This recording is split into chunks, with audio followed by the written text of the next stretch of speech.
Class, this is the Eatwell Technologies case study.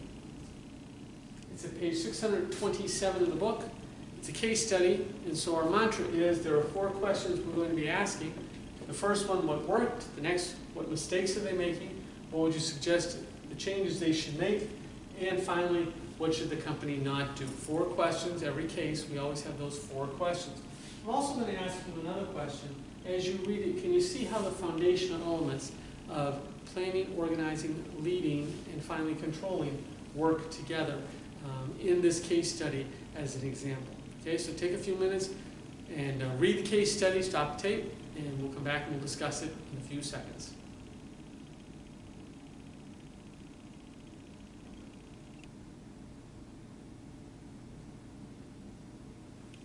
Welcome back. Well, let's look at this situation, okay? Here we had Eatwell Technologies. They developed some new technology about food, saw that they could put us in different places. So the big 4 questions, what are they doing that they should continue? Well, they got good research and development, want to continue with that. What mistakes are they making? Maybe they're getting a little bit off the beaten path. Sounds like they've got people coming up with good ideas, but they have to stay focused on what their core competency is, what their best product is. What are they doing right? Obviously, they've identified a product, they've figured out how they're going to market it, they've got money for it, that's a good thing. What are they doing maybe they should stop doing is they're brainstorming so much that they're getting afield. You know, that's a little redundant in what they're doing, what they should stop doing. But the mistakes they're making, but if you identify a mistake, then obviously you shouldn't do it anymore. So those are the 4 big questions that go to control.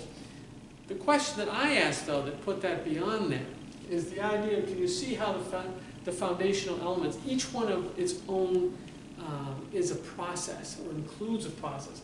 But there's a process overarching all these other smaller processes. In other words, think of it this way.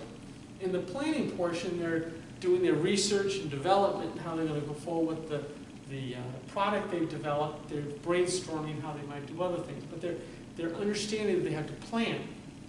Then they organize.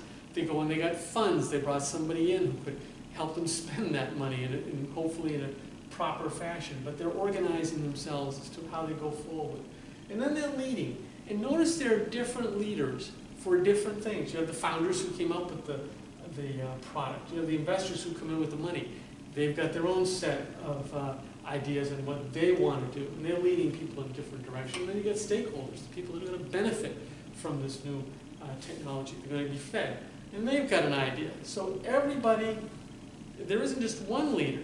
There are different leaders with tensions trying to pull things in different ways.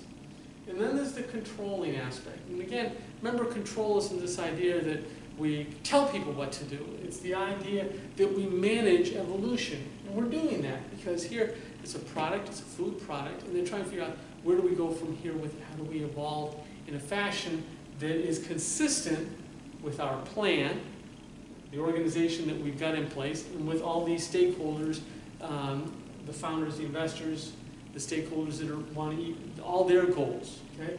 So each foundational element, the takeaway here is the following. And if you were called upon as a question, discuss one of them, you would look at the process of the one. So each one has a little process going on inside of it, right? It's a continual circular process. But then these all together, they're part of a larger process. And the thing to take away is not only is the process dynamic in terms of each little individual part of it, but the process itself, sometimes you're planning, sometimes you're leading, sometimes you're organizing, sometimes you go back and you plan.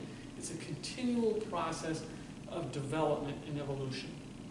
And that's what I want you to take away from this case study. I'll see you soon when we discuss our second case study assignment.